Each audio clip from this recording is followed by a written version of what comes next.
Hello，你好，欢迎回来，Welcome back to Wisdom Wednesday with Johnny Tiger.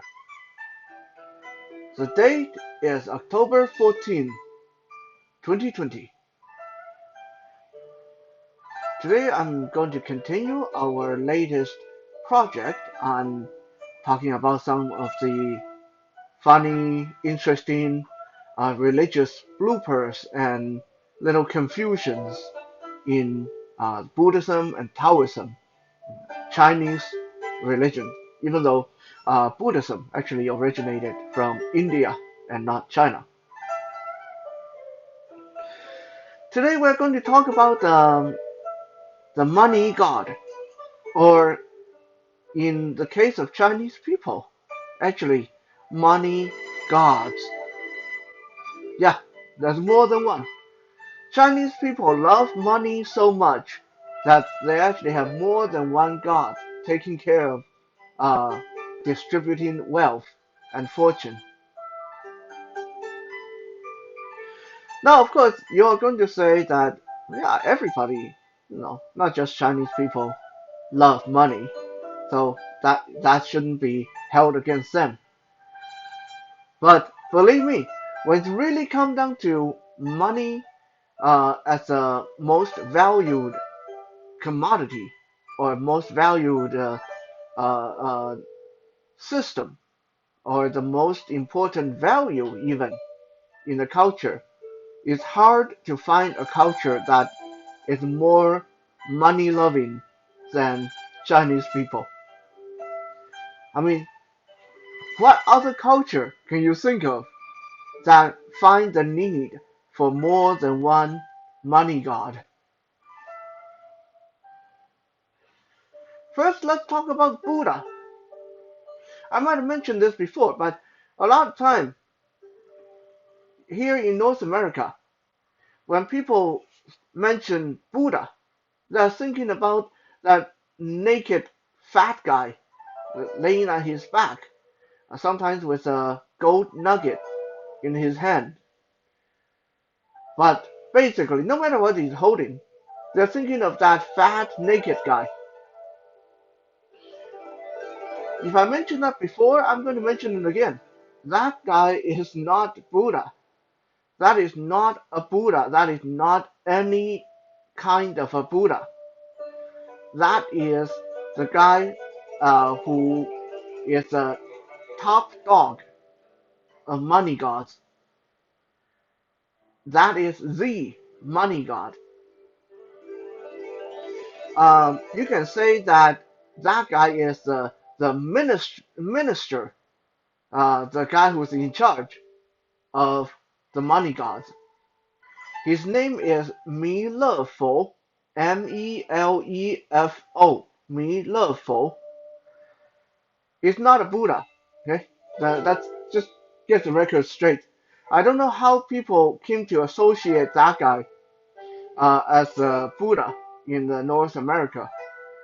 My hunch is that because people walk into Chinese restaurants and Chinese stores, and they often see that statue being worshipped, and they ask the owner, who's that guy? And usually, if the owner doesn't really know how to explain all this in English, they're just either going to say that that's a god or that's a Buddha, and that eventually that guy, that fat naked guy, became known as the Buddha. But he's not. He's not a Buddha. He's just a guy who's in charge of the money gods. Now, eventually, we are going to go back into Milovo's history because it's actually quite interesting. He started out life as a rabbit demon, a demonic rabbit. How scary is that? Um, it is speculated that he might have been either the original rabbit that ran in the Great Race during the race of the Chinese zodiac, or the descendant, one of the descendants of the original rabbits. Uh, so long story short, there was a war between the gods, and the rabbit demon was on the losing side, and he was supposed to be in charge of a devastating ultimate weapon that would wipe out the good gods, and he had an attack of conscience at the last minute, and he didn't push the big red button to trigger the nuclear war. Well, it wasn't really nuclear war, but uh, that's basically a good way of looking at it. Let's say the bad guy was losing, but they had a nuclear weapon on their side, and it was being guarded, controlled by this rabbit, demonic rabbit. And the rabbit ended up feeling that it would be wrong to wipe out all the gods just because they were losing, so he didn't push the button when he got the command to do so. So after the war was over, he got promoted to be a minor god who was in charge of distributing wealth. But because he turned out to be very fat and kind of lazy, so he wasn't really up to a lot of the running around and doing the legwork and bringing good fortune to different families. He didn't like to do all the hard work. So they recruited other gods to serve under him, to be carriers and deliverers and senders of wealth and fortune. There's four additional money gods that work for Milefo. Two of them are in charge of what Chinese people say scholarly money. In another word, there are two guys that are in charge of handling wealth and success and fortune for government workers, for politicians, for professors and lawyers and doctors and those guys. And then there's another two guys that are in charge of what Chinese people refer to as the warrior money. So these two would be in charge of police officers, military generals, construction workers, ambulance drivers, uh, firefighters, and so on and so on. The kind of thing that basically you can look at them as a white collar versus blue collar. So there's two money gods that are in charge of the white collar people, and the two money gods that are in charge of the blue collar people. Now, depending on what you do, it's very, very important, as long as you want to believe in the money god, it's very important to figure out which one you're supposed to pay homage to, which one you're supposed to worship. Let's say you're a fighter jet pilot and you worship one of the white collar money gods, then you would be just wasting your time because that's not their department. You need to worship one of the warrior ones, one of the blue collar ones.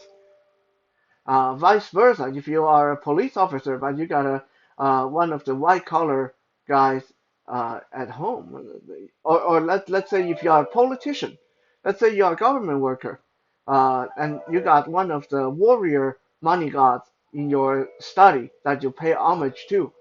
Again, you're wasting your time because you're a white collar worker. You're not under their jurisdiction. They don't care about you.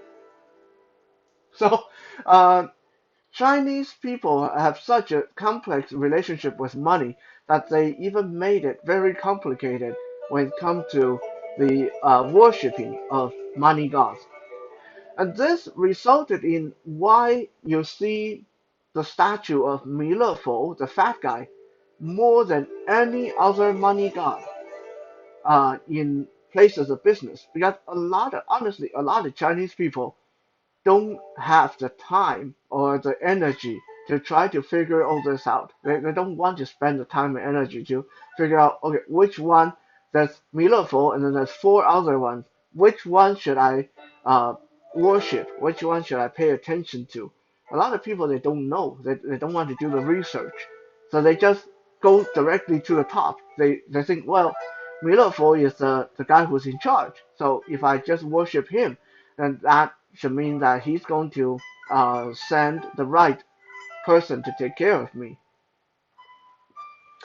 Well, it doesn't really work that way because, again, like I mentioned before, Milefo is kind of lazy and uh, fat, and he doesn't really like to work. So if you just go straight to the top, just like very often it's the case, if you go straight to the top when you are dealing with bureaucracy, you think that by going straight to the top you will get things done. But very often, all that's going to result in is your paperwork gets sent back and say you were in the wrong department. You need to go talk to this guy instead. This is I'm the top I'm the minister of blah blah blah. I'm not It's not my job to take care of this for you. Um, so worshiping the top tier may not be the best way to go in this case. Now I'm not going to go through each and every one of the money gods because there's five of them altogether, and every one of them has a lot of their own story and why are they in the position they are. But I want to focus on one of the blue collar guy, one of the warrior guys, because we mentioned him in the last episode, last Wisdom Wednesday. Last Wisdom Wednesday we talked about the war god Lord Yue Fei got replaced with Lord Guan Yu or Guan Gong. Just happened that Guan Yu or Guan Gong had gained so much notoriety as being a war god that he became one of the warrior money gods as well. This is why when you walk into police station in China, Taiwan, Hong Kong, military headquarters, um, in even gangster run businesses like drug dealing places and stuff like that. A lot of them will have a statue or a portrait of Guan Yu on the wall that they pay homage to because people believe that he will bless them in winning all the battles and make a lot of money. Even prostitutes and massage parlors in Chinese culture, traditionally, they worship Guan Yu because they believe that he will protect them from harm, he will keep disease away, he will keep bad customers away, and he will bring a lot of money. Uh, this is actually a rather silly thing to do, uh, and we're going to get around to that eventually. But first, before we go into this, I want to tell you more about Guan Yu as a person, why he was so favored, why he is both the war god and one of the money gods. What's so special about this guy named Guan Yu? Guan Yu was born somewhere around 2,000 years ago during the uh, civil war of the Three Kingdoms, the Romance of the Three Kingdoms period, when there was Kingdom Wei, Kingdom Shu, and Kingdom Wu. Guan Yu was one of the founders, one of the top general of the Shu kingdom, the kingdom that valued perfection in its people, in its uh, uh, politicians and generals and soldiers.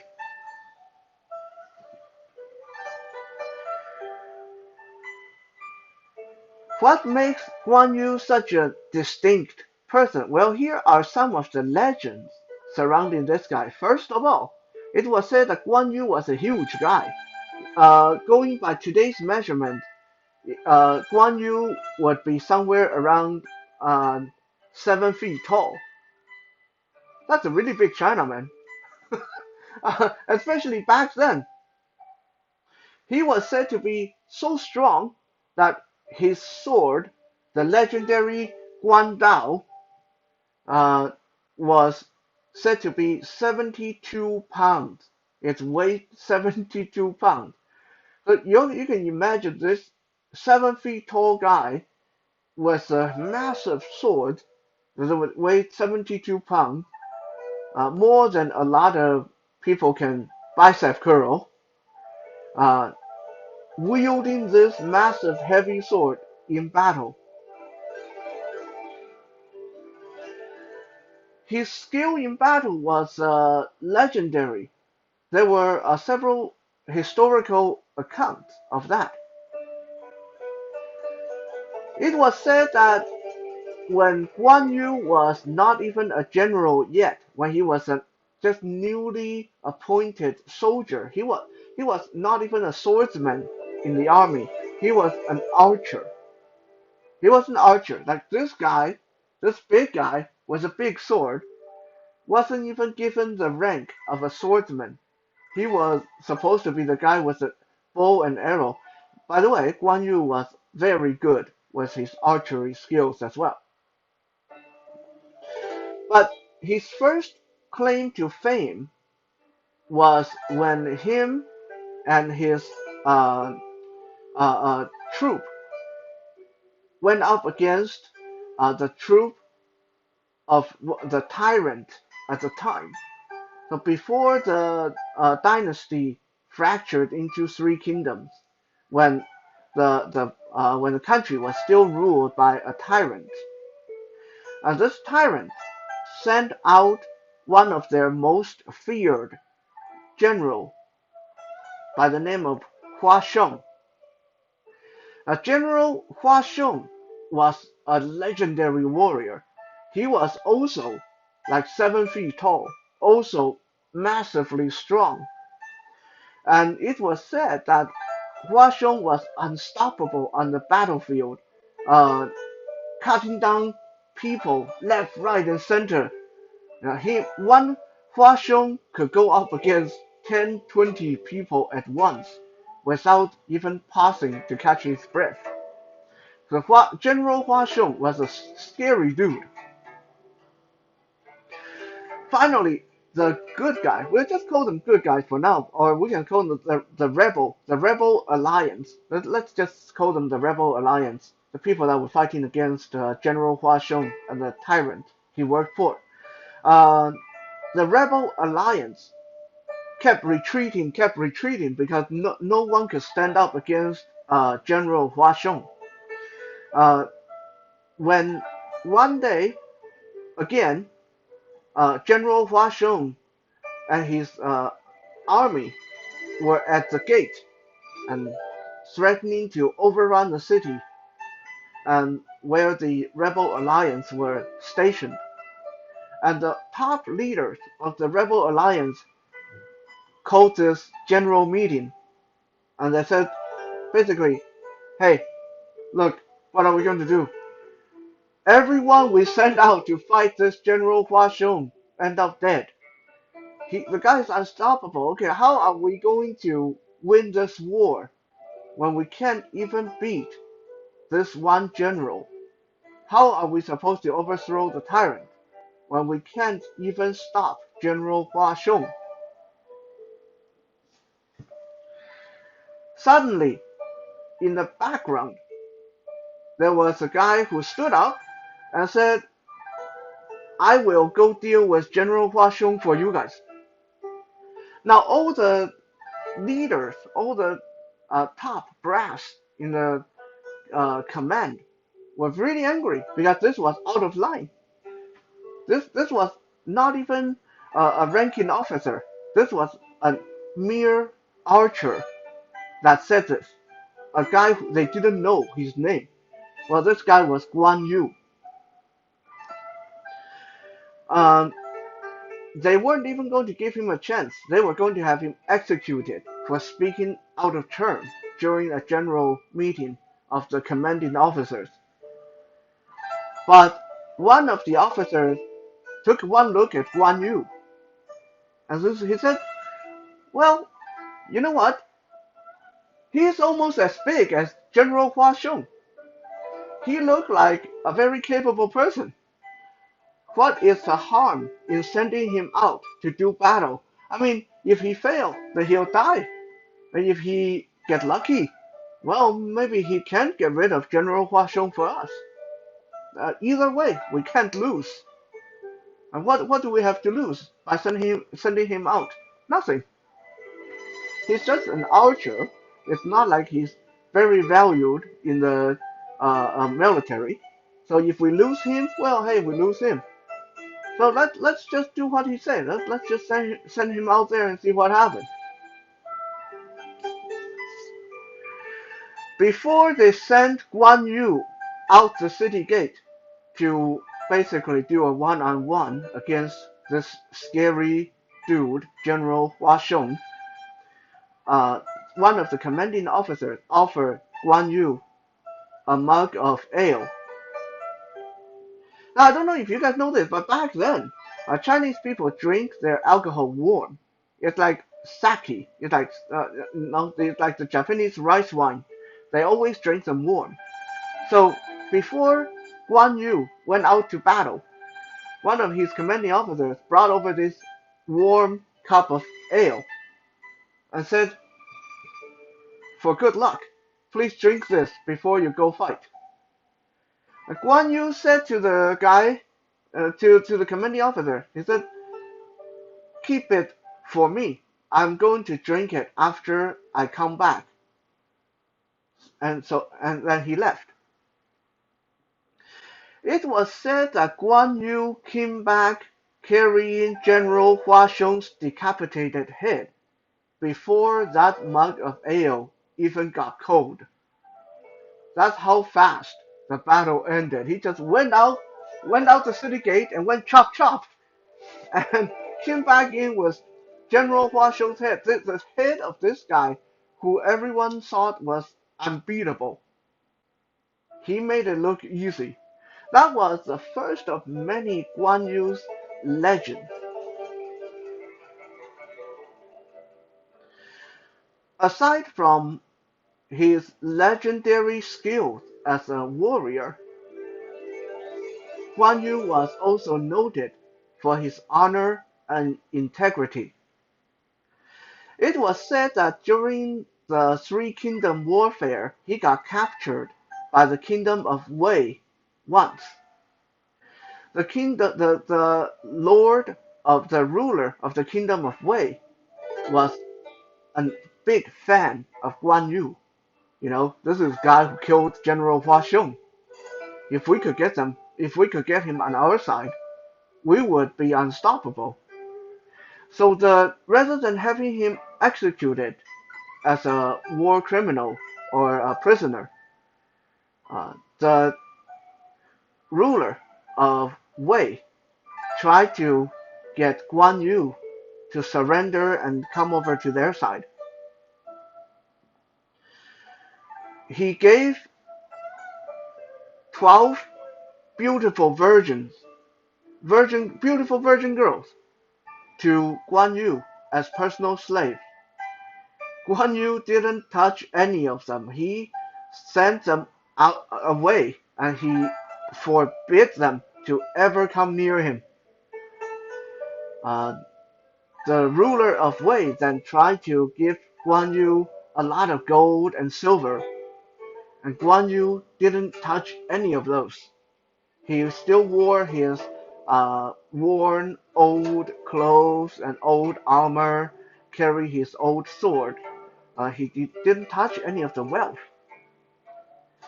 Eventually, the only gift he took from the Lord of Wei was a horse. The horse was said to be the fastest horse in China at the time.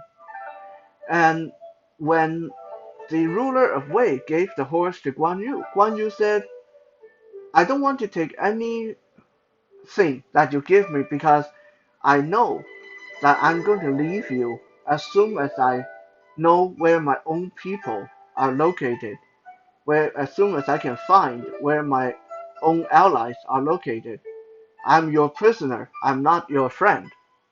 But I'm going to take this horse. I'm going to thank you for giving me this horse. Because of how fast this horse is, it will make it a lot easier for me to go find my people. And indeed, eventually, when he found where his own people were located, because during the war they got separated. Everyone ran away and fled to all different corners of the country. Uh, Finally, he was able to locate his own people. The time is now 10 p.m. And without a second word, Guan Yu left all those beautiful women, all those gold and silver, all the goods that were given to him, took the horse, took his sword, took his original underlings and escorts, and left. Never looked back. So aside from being a legendary warrior, this was a guy with a impeccable character, a lot of honor, a lot of loyalty, very faithful to his own people, and not going to be swayed by gold, silver, or women. Which brings us back to why I said it's ridiculous for gangsters and prostitutes and massage parlors to think that they can worship Guan Yu and have him bless them with fortune. First, this is a guy with integrity. He's not going to bless any criminal. This is a guy who didn't care about women, who seemingly had no sexual desire whatsoever. He's not going to be blessing prostitutes or all those massage parlors and stuff like that. So again, depending on what you do, it pays to research uh, to find the most suitable money god for your business. Otherwise, you might just be burning a lot of incense and uh, spending a lot of money and energy for nothing at all. At least, that is, if you believe in the money god in the first place. Now, of course, in addition to the money god, there were other things that you can add to your place of residence or your business to enhance your fortune. Hey, every little bit helps. There's a Chinese money frog, Chinese money tree, and a lot of other animals that said to bring good fortune. Turtle is one of them. But that's another story for another time. Thank you for checking out today's Wisdom Wednesday. We'll be back again tomorrow for Toy Thursday. For now, have a good night and 再见.